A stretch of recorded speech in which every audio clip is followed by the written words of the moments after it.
નિમ્બાર્ક સંપ્રદાયના એ આચાર્યની વાત કરું, એમણે પૂછ્યું કે આ કેવી રીતે સમજાય.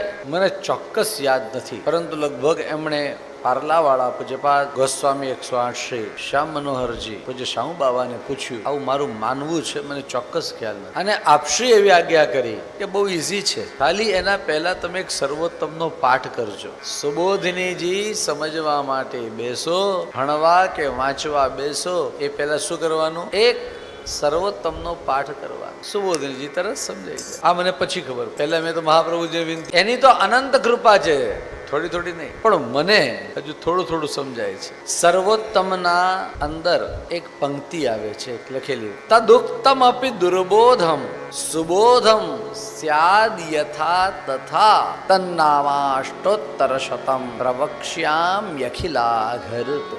તદુક્તમ, મહાપ્રભુજીએ જે કહ્યું છે એ અપી દુર્બોધમ, ન સમજાય એવું છે, દુર્બોધ છે, પણ એનો આપણને સુબોધ થાય એટલે ઠીકથી સમજાય એ માટે આ અષ્ટોત્તર શતનામ છે. મહાપ્રભુજીના અષ્ટોત્તર શતનામનો પાઠ કરીને તમે સુબોધિનીજીના શરણમાં જાઓ તો સુબોધિનીજી સમજાય.